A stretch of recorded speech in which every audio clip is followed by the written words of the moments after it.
Assalamualaikum warahmatullahi wabarakatuh. Selamat pagi anak-anak. Kita berjumpa lagi bersama Pak Rizky dalam pelajaran Bahasa Indonesia pada hari Senin kali ini. Materi kita kali ini adalah menelaah struktur dan bahasa teks deskripsi. Bisa kalian perhatikan pada slide yang pertama ini. Kemudian kita akan melihat, memahami ya bagian-bagian atau struktur-struktur apa saja dari teks deskripsi atau teks tanggapan deskripsi. Ya.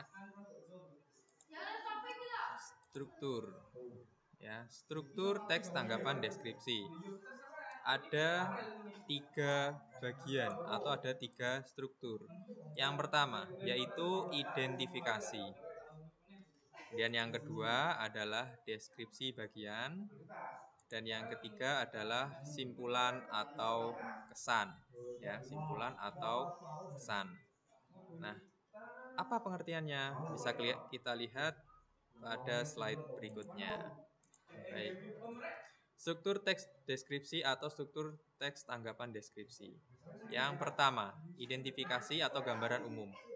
Berisi nama objek yang dideskripsikan, lokasi, sejarah lahirnya, makna nama, pernyataan umum tentang objek. Jadi penekanannya ada pada objek yang digambarkan atau dideskripsikan. Jadi bisa dibilang paragraf pertama ini atau paragraf awal ini berisi gambaran atau pengenalan tentang objek yang akan dideskripsikan nantinya. Lanjut pada bagian yang kedua adalah deskripsi bagian.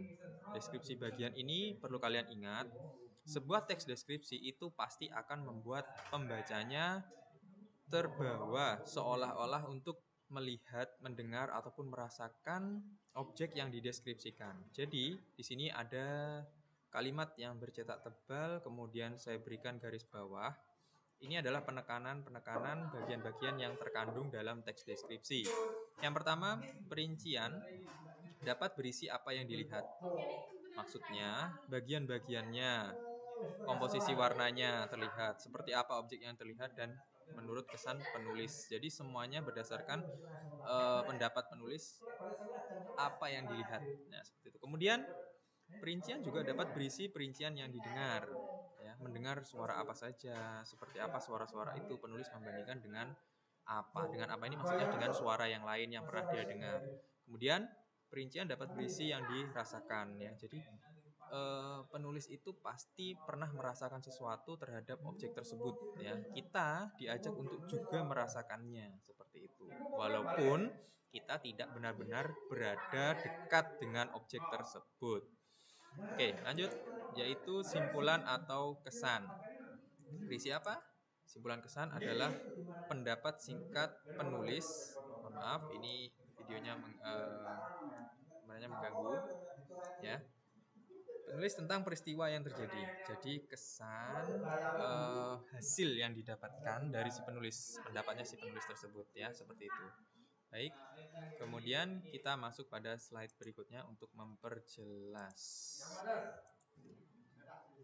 Ya, menelaah penggunaan bahasa pada teks deskripsi. Penggunaan kalimat perincian untuk mengkonkretkan. Kalimat, kemudian kalimat perincian untuk menjelaskan. Baik, perhatikan pada kolom sebelah kiri ya, sebelah kiri atau kolom kalimat ya. Perhatikan di sini contoh kalimat yang pertama. Ibuku orang yang sangat baik. Di situ ada kata baik bercetak tebal. Kita akan mendeskripsikan atau bisa dibilang merinci kata baik. Ya, mendeskripsikan sesuatu itu sama halnya dengan merinci suatu hal yang dianggap sifatnya terlalu umum. Ya, kemudian kita perhatikan pada kolom kalimat perincian untuk menjelaskan. Di situ bisa kalian baca, dia berusaha menolong semua orang. Dia ramah dan tutur katanya lembut kepada siapa saja. Baik, di situ ada kata kalimat bercetak tebal, menolong semua orang, ramah, tutur katanya baik. Nah, secara umum nilai-nilai ini atau sifat-sifat ini menggambarkan sesuatu hal yang namanya baik ya. Orang yang baik ya atau tokoh ibu dikatakan baik, tentu dia harus bisa menolong semua orang, harus bisa ramah, harus bisa tutur katanya lembut. Jadi ketika kalian membaca sebuah teks ataupun sebuah kalimat sifatnya masih secara umum seperti ini berarti belum dikatakan mendeskripsikan. Tapi kalau sudah seperti ini, berarti kalian sudah mendeskripsikan atau sudah merinci. Makanya disebut kalimat perincian karena dia merinci sifat baik, merinci kata baik ya. Baik, perhatikan pada kalimat berikutnya pada kolom kalimat. Situ, koral di Laut Karimun Jawa beraneka bentuk dan warna sehingga membentuk pemandangan yang begitu indah. Rinciannya atau apa hal yang dirinci di sana yaitu tentang bentuk, warna dan kata indah di sini. Bisa dilihat bentuknya berbentuk bunga. Terus bentuknya menyerupai benang sari, bentuk tumbuhan kaktus. Nah, jadi ini merinci kata bentuk. Kemudian warna, apa yang dirinci?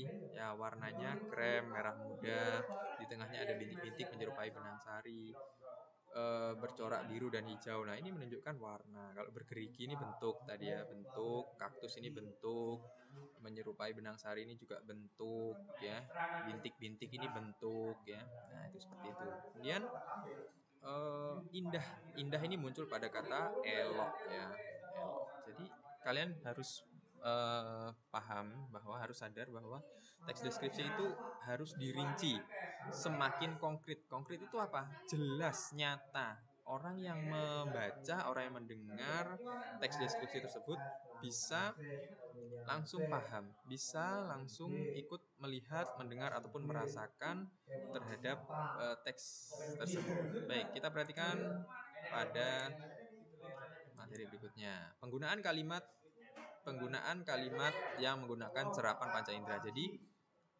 ini sub materi dari menelaah penggunaan bahasa pada teks deskripsi. Baik, apa yang dimaksud serapan panca indera?